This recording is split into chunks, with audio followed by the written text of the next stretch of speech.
Di sebuah tempat, tepatnya di Minangkabau, terlihat seorang pria bernama Yuda yang sedang memperagakan silat dengan begitu mahir. Yuda sendiri berasal dari perguruan harimau, dan di Minangkabau sendiri, pesilat harimau sangat disegani karena kemampuannya dalam membela diri. Ini adalah cerita anak laki-lakiku dan perjalanannya menjadi lelaki sejati. Ini adalah kisah merantau. Malam harinya, terlihat Yuda bersama ibu dan kakaknya yang bernama Yayan sedang makan sangu sambil sedikit mengobrol. Rencananya, esok pagi si Yuda ini akan merantau ke ibu kota dengan tujuan untuk mengajarkan silat pada anak-anak di sana. Sebenarnya, ibunya sendiri sangat sedih untuk melepaskan kepergian si Yuda ini. Namun karena merantau sudah menjadi tradisi Minangkabau untuk pembelajaran diri, akhirnya ibunya pun mencoba ikhlas untuk kepergian anaknya itu ke ibu kota. Yuda akan melakukan yang terbaik, yang sebaik mungkin. Kembalilah, nak.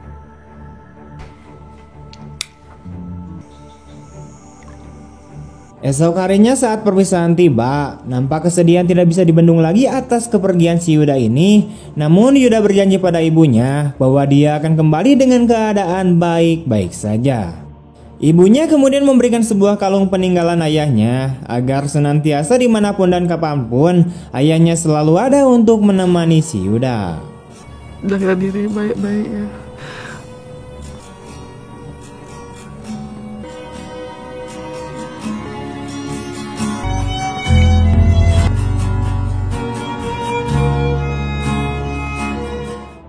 Saat di dalam bus menuju Jakarta, Yuda kemudian bertemu dengan seorang pria bernama Erik yang waktu itu masih cungkring dan belum jabrik seperti sekarang. Erik sendiri berasal dari kampung yang sama dengan si Yuda, di mana mereka pun akhirnya berkenalan dan berbincang-bincang perihal kehidupan ibu kota yang terkenal sangat keras. Yang rupanya si Erik ini sudah lama merantau dan sempat menjadi guru silat juga di Jakarta. Sekarang awak kerja di mana saja? Karena hidup tidak cukup hanya dengan ngajar silat. Sesampainya di Jakarta, Erik dan Yuda pun akhirnya berpisah karena mereka berbeda tujuan. Setelah itu, Yuda kemudian berkeliling mencari alamat tempat dia bisa mengajar silat. Namun setelah sampai di alamat tersebut, ternyata rumah itu sudah tidak berbentuk rumah alias sudah dirubuhkan dan tidak ada satupun orang yang bisa ia hubungi. Nomor yang Anda tuju tidak dapat dihubungi.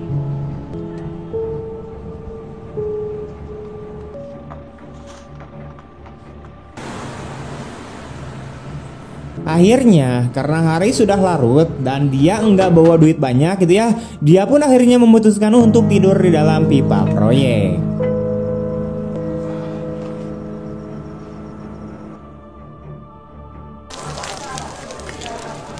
Esok paginya, Yuda kemudian mengisi perutnya dengan sarapan di warung Mas Kentung. Namun saat Yuda mau membayar, dompetnya tiba-tiba dicopet oleh seorang bocil bernama Adit, yang kemudian terjadilah balap lompat di antara mereka.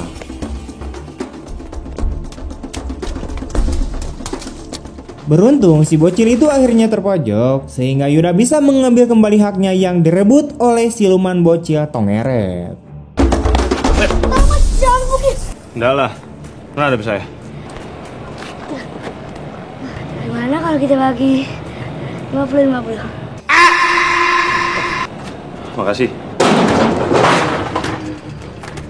Bersamaan dengan itu, di depan mereka keluarlah seorang wanita bernama Asri yang sedang dipalak uang hasil BO-nya sama si Joni. Usut punya usut, ternyata wanita itu adalah kakaknya si Adit. Melihat kakaknya diperlakukan kasar, Adit pun tak terima dan berniat untuk menampol si Joni dengan sebuah paralon besi. Jangan ganggu kakak gue! Adit, jangan! Kakak!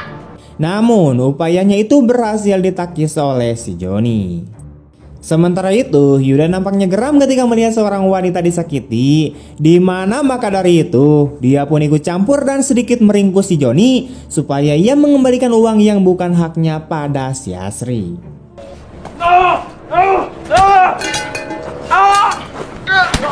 Namun yang tidak diketahui, ternyata Joni merupakan promotor untuk Asri yang biasa mencarikan job untuknya. Dan karena hal itulah, Joni marah lalu memecat si Asri saat itu juga. Asri pun kemudian berbalik ngambek pada si Yuda, dimana karena berkas si Yuda lah uangnya bisa kembali. Namun saat ini Asri sudah tidak memiliki pekerjaan lagi. Namun Yuda tidak peduli, sebab dia hanya niat menolong saat dia berusaha merebut kembali dompetnya yang dicuri oleh adiknya si Asri. Lu tiba-tiba aja dateng terus nambahin tumpukan masalah gue. Hebat banget pahlawan kesiangan gue ini. Dan gara-gara lo juga gue dipecat. Maaf, saya juga nggak mau di sini.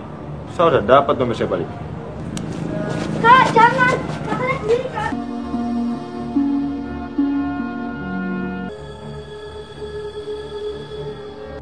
Singkatnya, di dalam sebuah apartemen, Joni membawa beberapa wanita kepada seorang pria bernama Redger untuk bekerja sebagai wanita penghibur di diskotik miliknya. Namun karena Joni hanya membawa 4 wanita saja, Redger pun kemudian mengancam Joni, jika dia tidak membawa 1 wanita lagi, maka dia tidak akan jadi untuk membayarnya. Dikarenakan pada kesepakatan awal, Joni ini akan membawa 5 orang perempuan. Said there'd be 5 girls. I bring 5 girls today. Good. Dikarenakan tidak memiliki wanita BO cadangan, Joni lalu menelepon anak buahnya untuk menjemput si Asri secara paksa. Di sisi lain, Yuda menghubungi emaknya di kampung untuk menanyai kabarnya. Namun perhatian Yuda teralihkan ketika ia melihat Asri yang keluar dari bagasi mobil si Joni dan dipaksa masuk ke dalam diskotik. Sehingga Yuda pun dengan segera menutup teleponnya dan langsung menghampiri mereka agar melepaskan si Asri, sehingga mereka pun marah dan merempuk si Yuda.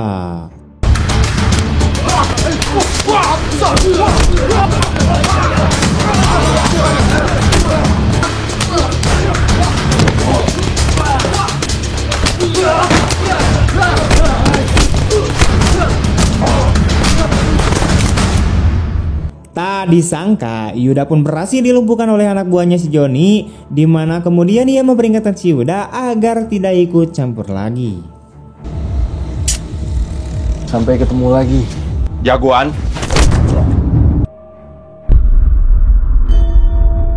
Namun Yuda pantang menyerah dan bangkit kembali untuk masuk menyelamatkan si Asri.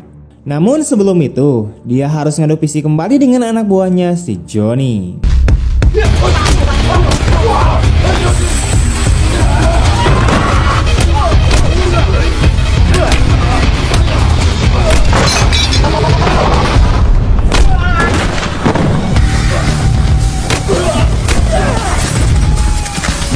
Singkatnya, Yuda pun berhasil membawa si Asri dari tempat itu dan membawa Asri bersama si Adit ke pipa proyek untuk tinggal sementara di situ. Dikarenakan sebelumnya Asri berkata setelah apa yang dilakukan Yuda barusan, Joni dan anak buahnya akan terus memburu mereka. He came for the girl. Who was it? Take your men and go. Sementara itu, Joni meminta maaf kepada Redger atas kekacauan yang terjadi barusan, di mana Joni juga berjanji akan membawa Asri kembali dan mengirim semua anak buahnya untuk menangani si Yuda. If you come back here and if you waste my time again, I'll fucking rip your heart out. Yes, Mr. Boss. Esok paginya, Yuda kemudian mengantarkan mereka ke rumahnya yang berada di kawasan Kampung Bengek untuk mengambil uang celengan agar bisa membeli nasi uduk. Namun yang jadi masalahnya adalah lingkungan tempat tinggal mereka itu, sebagian orang-orangnya adalah anak buahnya si Joni. Maka dari itu, Yuda pun memutuskan untuk mengambil uang tersebut sendirian yang berada di bawah karpet, sementara Asri dan Adit disuruh nyumput di tempat yang aman sampai ia kembali. Saat berada di dalam rumah, Yuda pun berhasil mengambil celengan tersebut. Namun sayangnya, saat ia akan kembali keluar, dia malah terciduk sehingga keberadaan mereka pun diketahui. Yang akhirnya hal itu membuat si Asri tertangkap dan dibawa oleh anak buahnya si Joni.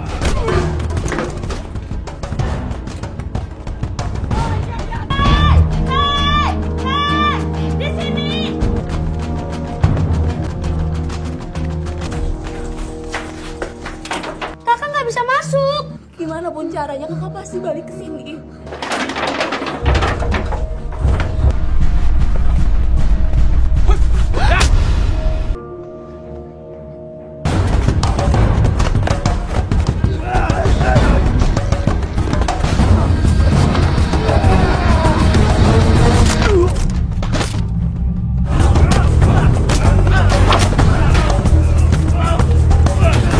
Setelah melumpuhkan semua anak buahnya si Johnny, Yuda kemudian kembali namun dia tidak melihat keberadaan Asri di sana.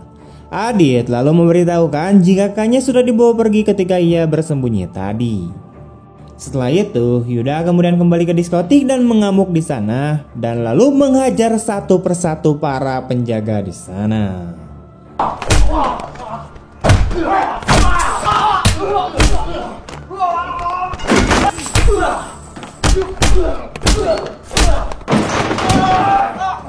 Sampai akhirnya dia pun bertemu dengan si Johnny dan menanyakan keberadaan si Asri sambil nyekek bengnya. Sehingga Johnny pun kemudian menjawab jika Asri ada di apartemen Pondok Gede kamar nomor 58 milik Mr. Edgar. Sementara di sisi lain, Asri yang setengah sadar ternyata tubuhnya sudah dicicipi oleh si Mr. Edgar. Setibanya Yuda di lobi apartemen itu, dia pun langsung disambut dengan serangan dari anak buahnya si Redger.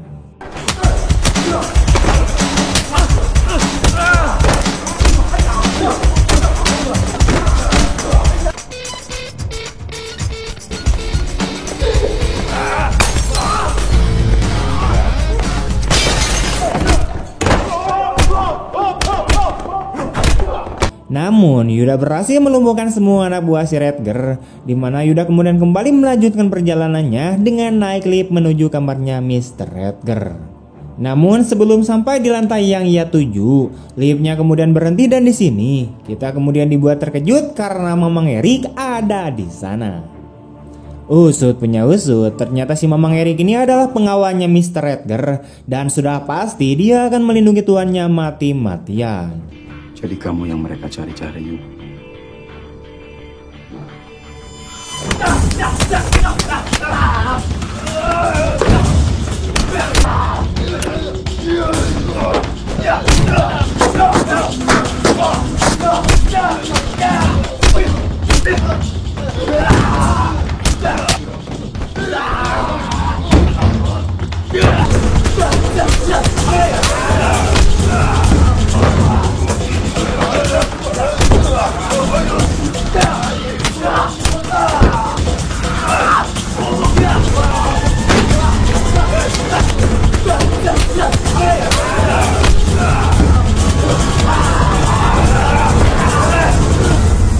Namun saat Yuda berhasil melumpuhkan si Erik, dia tidak tega menghabisi nyawa si Erik.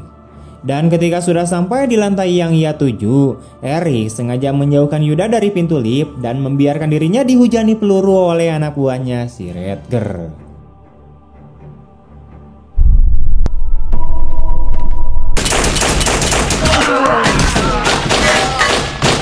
Ketika hujan peluru itu reda, Yuda pun dengan gercep keluar dan mengajar mereka sampai sekarat.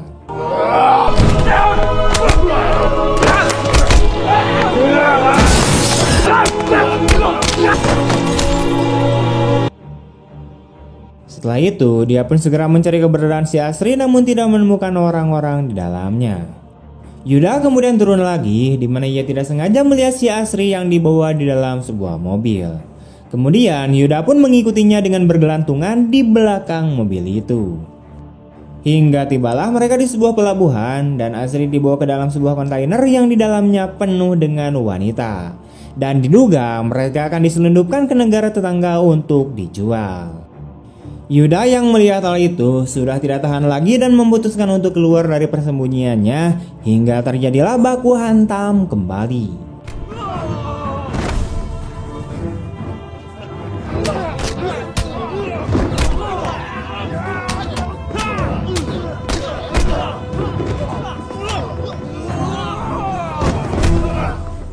Dengan mudahnya, semua anak buah Redger berhasil dilumpuhkan karena mereka bukanlah tandingan si Yuda. Dan ia pun akan melanjutkan baku hantamnya melawan Redger dan saudaranya bernama Lux.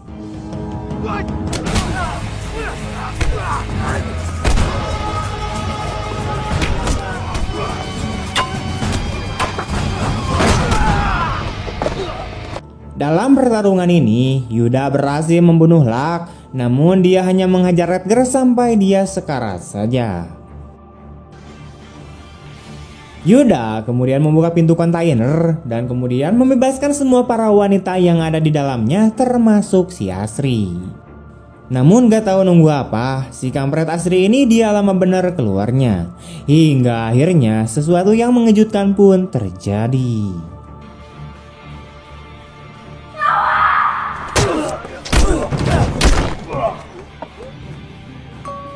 Akhirnya Redgar pun kemudian mati. Dan tak disangka besi yang ditusukkan oleh Redgar ke tubuhnya si Yuda menembus organ vitalnya yang membuat Yuda kehilangan banyak darah dan ia akan segera meninggal. Namun sebelum itu dia sempat mengungkapkan perasaannya pada si Asri kalau dia sebenarnya jatuh cinta kepada si Asri sejak pertama melihatnya. Dan ia juga kemudian memberikan kalung peninggalan ayahnya dan menyuruh si Asri untuk pulang ke kampung halamannya. Yuda.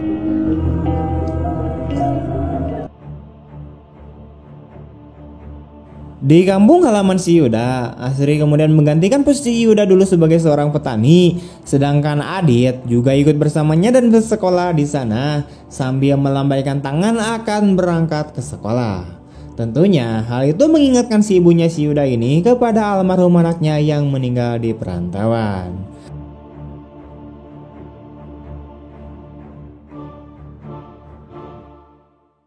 Tamat.